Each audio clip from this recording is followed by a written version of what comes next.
them.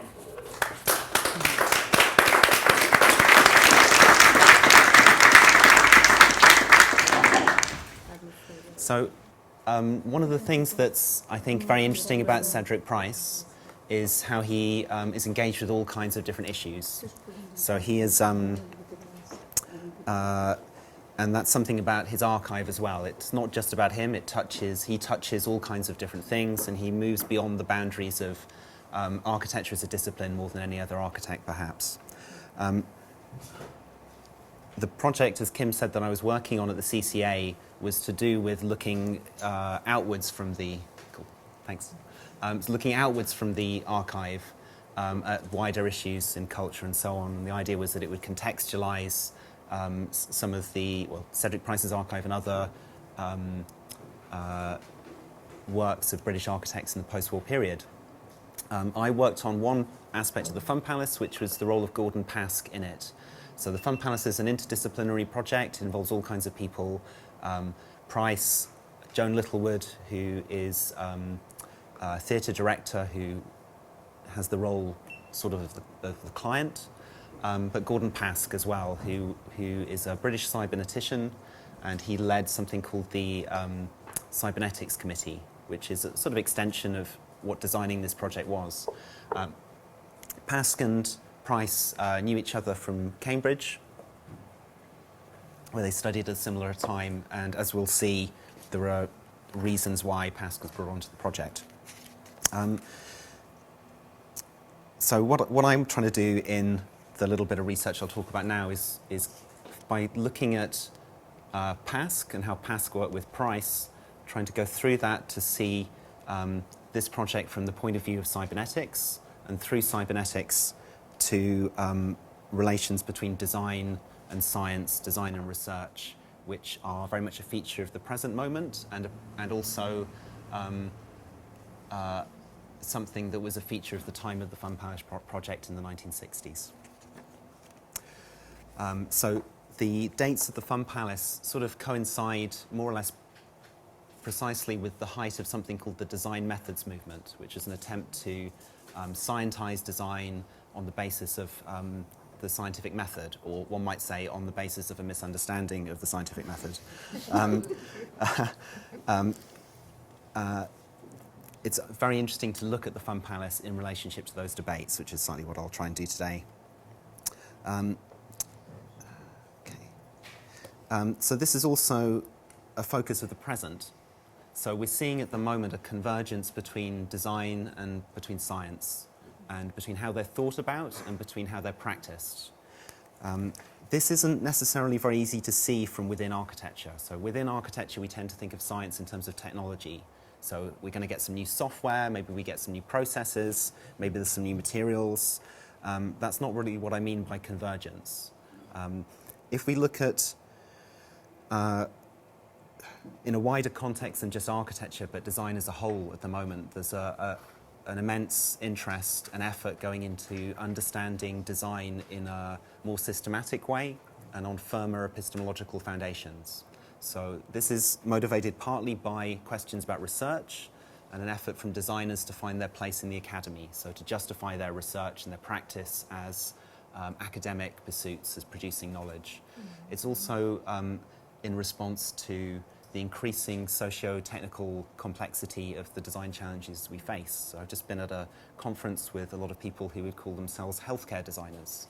So they're working in very complex social, technical systems, which are very challenging. And there's an idea of just looking into design at a deeper level in order to understand how to respond to those challenges.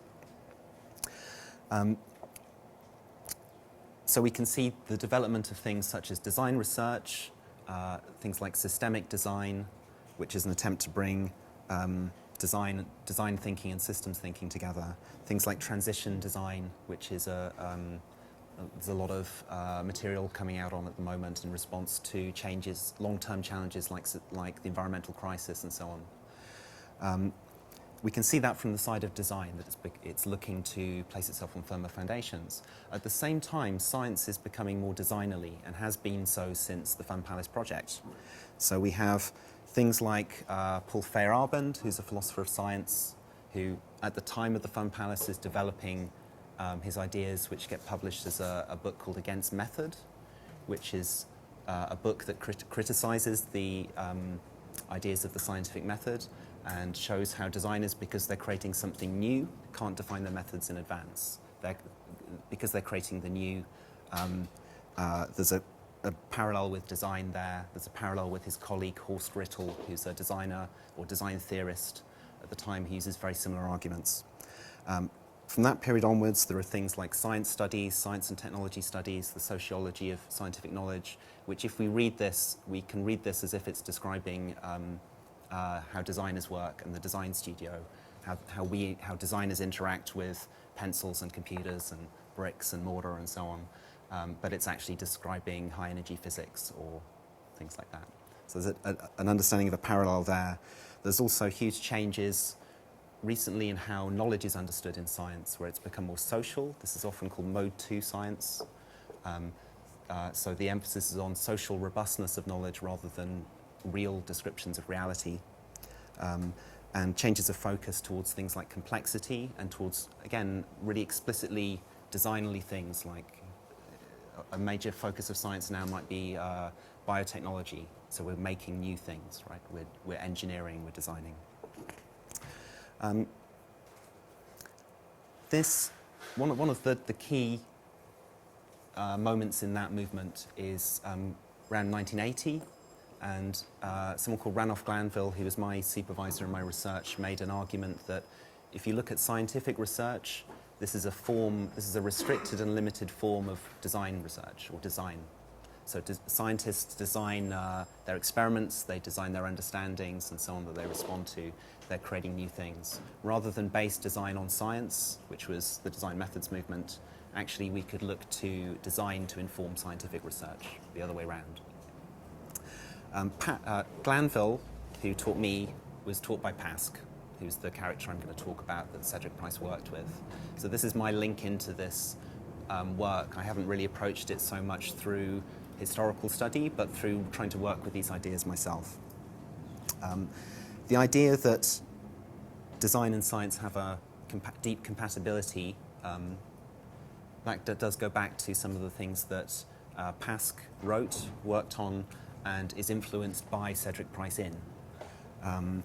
So if you look at Pask's writing, he writes about architecture not as something that is to be informed by cybernetics, which is sort of how we tend to think of theory. Theory is something to inform practice, but being architecture is something that could and had influenced cybernetics and contributed to it. It's worth, I think, emphasizing that in comparison to the design methods, which is an attempt to bring science from the outside to inform design, and also generally how we often look to theories outside of architecture to justify it and to inform it. Okay, so Pask is a consultant on the Fun Palace. He's a fairly energetic consultant. He produces quite a lot of material with a team he puts together, and he's really working on how would people use this building? What would happen in it? In general, well, he's been given some treatment in architectural history by Mary Lou Lobsinger, who also worked at the CCA, and Stanley Matthews, also working at the CCA. They've tended to treat him, they've given him a lot of space, but they've treated him very much as, or treated cybernetics as something that has been applied to the project. So cybernetics comes along and gets applied to the architecture in order to organize it, in order to technologize it maybe, or to create a kind of technocratic organization of the program. From the point of view of cybernetics, this doesn't make any sense. So cybernetics does not see itself as something that is there to guide practice, or in terms of technology or technocracy. If you go back even to its origins, there is a sense that technology raises cybernetic questions rather than answers them. So even with Wiener, who's one of the most kind of technocratic type of cyberneticians, he's a mathematician, his book has a lot of parallels with Cedric Price's later phrase, technology is the answer, what was the question? Wiener is criticizing the lack of thinking about where we're going post-Second World War. We have a lot of know-how, a lot of technological expertise, but we're not thinking about what we're doing with it. So there's a parallel, I think, between the attitude to technology with Price and with Pask, cybernetics generally. And we can see that a little in the accounts that have been given from architecture. So Lobsinger, for instance, makes a contrast between the kind of theatrical, performative aspects of the project and cybernetics and Pask's contribution. Pask is, if anything, theatrical. His most important project, his first project, was a light show for a jazz band in the theatre. He was a performer. He worked with the Footlights, which is a drama society where he studied. He was known for breaking into musical cabaret at academic conferences, and he was generally a highly performative character. Similarly, Matthews, you can see an anomaly in his account. So he shifts between talking about cybernetics as an indeterminate thing to talking about it in terms of social control or behaviorism or so on. So we can see just from how this has been talked about, there's something slightly odd going on. There's something to look at further. To understand Pask, and so to get a fuller account of the Fun Palace project, I think we have to shift, or it's helpful to shift our viewpoint to cybernetics. So we tend to think of it as, here's an interdisciplinary architecture project and will involve lots of other characters in it. But actually we could also think about this as a cybernetic project. So we could see the Fun Palace not as an architectural project to which cybernetics is applied, but as part of cybernetics as a experimental tradition. And in the context of Pask's wider work. The interest here is that there's a clear fit. So Pask worked alternating, from the 1950s onwards, he alternated between entertainment broadly, so installations at the Cybernetics Serendipity exhibition, this jazz show, light show, and education. So he worked with adaptive teaching machines, which were very inventive for their time. So he alternated between these two formats, which are the two sort of themes of the Fun Palace, if you like, and he took the same approach in both. So in both, well, he saw learning as something enjoyable and an enjoyment in learning. So his aesthetic approach was to give you something to learn about and to inquire about, and his teaching approach was to engage you in your curiosity. To understand him, he's written a lot. Some of it's quite difficult to deal with, but we can always talk about the things he made. So I'll just describe the first piece, which was called Musicolor. I would have pictures of this, but there are very few, unfortunately. The only pictures are black and white, and it's all about colour, so they're not terribly helpful in looking at it. But imagine you're watching a jazz show, maybe with the band here, and imagine there's some lights behind us or with us or lighting us. And we might be familiar now with a device where we took the music we're recording and we picked up the beats and the rhythms and we made the lights flash in response to those rhythms. So Musicolor did that. So that in itself was kind of quite interesting for the 1950s. It didn't just do that though, it also did two more things. So first of all, it would slightly delay some of its beats. So imagine we're jazz musicians and we're improvising. Musicolor would sort of slow down, or it would just go slightly off what we're doing. And this would emphasize what we're doing back to us. So we kind of learn about what we're doing by having a machine respond to us in a certain way. And then it would do a third thing, which is very interesting. And we mentioned boredom earlier, which I think has a relationship to this. So if you kept doing the same thing as a musician, if you didn't improvise, and you're kind of supposed to if you're a jazz musician, right? But if you stopped improvising and you just played the same thing, Musicolor would get bored and stop responding. So it would just stop. And this means you would have to then improvise in order to get a rise out of the machine, get it to respond back to you. This is an idea that went into Cedric Price's Generator project 25 years later, and is still, I think, an incredibly innovative piece of interaction now. So the interaction there is not because the machine responds, because it does something. It's actually because it presents something back to me, which I then respond to, so that I am prompted as a musician into doing something new. And this is kind of what cybernetics is about. It's the study of circular systems like that, but like conversation, where by being responded to, you're prompted in a way. There's a stability to the whole thing, but that stability here is a prompt into a change or the development of something novel. Pasque wrote about architecture in the same way. So he actually wrote, he described Gaudi's Park Güell, believe it or not, as the most cybernetic structure in existence. We can see here that cybernetics is not so much to do with technology but interaction. So he talks about Gaudi's work as combining a kind of consistency that we can read it all as one thing, but having variety, carefully controlled variety as we move around it, so that it prompts us to explore further or to question. So there's a balance between, there's a sort of balance there, that it's an environment to explore, but one we can explore. This is what he was trying to achieve in the Fun Palace. That was what he saw as the key thing.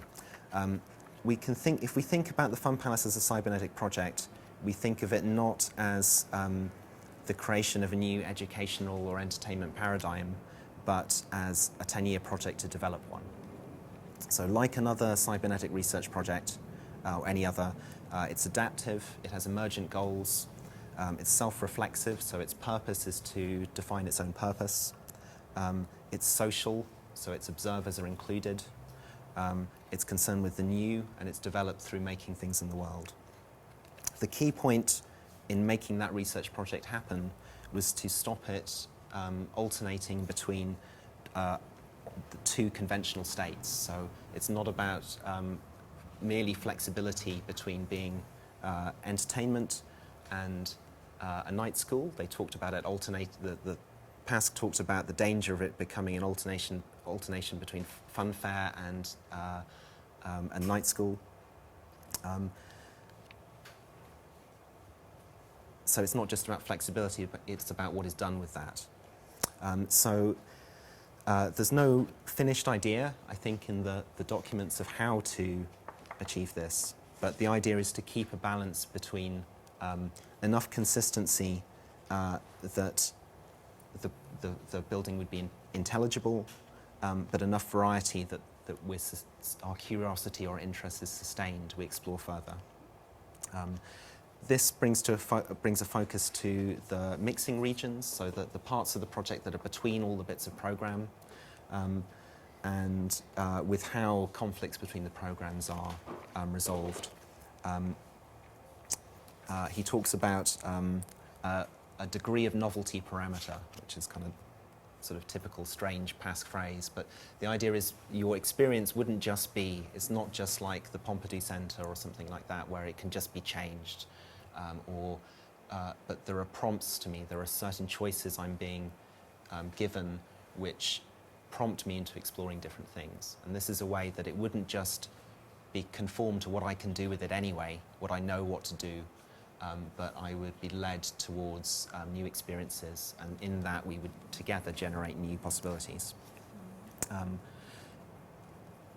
Because it's concerned with the new, it's unpredictable. We don't know what's going to happen in it. This brings us back to the thing I said about science at the beginning, about how Faye Arbend writes about science at the same time, that because science is concerned with the new, we cannot define our methods in advance. So the only criteria, Faye Arbend says, the only criteria we can determine in advance for science is that anything goes. So if you want to state your methods in advance, that's the only one you can state. Interestingly, Rittel says something about design at the same time with his Wicked Problems. He's very influenced by Faye Arbend, I believe. And Joan Littlewood actually beats them to it about the Fun Palace. So 6 years earlier, in 1964, Joan Littlewood talks about the Fun Palace in terms of anything goes. Lastly, there's an interesting, I think, comparison here between Cedric Price's architecture and cybernetics. And that is that this conceptual incompleteness, that you can't that it can't all be predicted or stated in advance, I think relates to its its literal incompleteness, so that the projects are not finished or not constructed. So because we can't talk about it in advance, because we don't really know what's going to happen here, this is why I like this slide, this kind of fun palace by night, sort of what is going on there, which kind of gets some of maybe its ambiguity. This makes it clearly vulnerable to disruption in all kinds of ways. So if this is going to appear next to you, what is it going to be? There are amazing quotes about how nobody knows, from local residents saying, nobody knows when it's going to be open, is it going to be all night, what's going to happen here? And no one can answer those. So it makes it kind of vulnerable. And to when, questions like, do we need this? Or should money be spent on this? When we don't know what it is or what it gives us, it's very hard to keep that support. Cybernetics has the same kind of fate in the 1970s. So it is at its height in the 60s, and it kind of dissipates during the 1970s and sort of disappears now. Because it itself is open-ended in a similar way, so it is looking for new ideas. It won't. It's resistant to. It's resistant to being defined in terms of application. It's very vulnerable to the conservative funding environment that happens in the 70s. So in the clearest example of this is in the States. There's something called the Mansfield Amendment, which relates to the Vietnam War, which stops military funding for non-applied projects. So they're trying to get military funding out of the universities, and they did that strangely by insisting all military funding could only relate to applied military uses, whereas before it used to fund basic science, so basic research. Whereas people in artificial intelligence were quite willing to say that they were going to produce lots of applied military uses, the cyberneticians refused to do this, and their laboratories closed down. So because they wouldn't state a kind of clear goal, that led to the incompleteness of that project as well. I'll stop there. Thank you.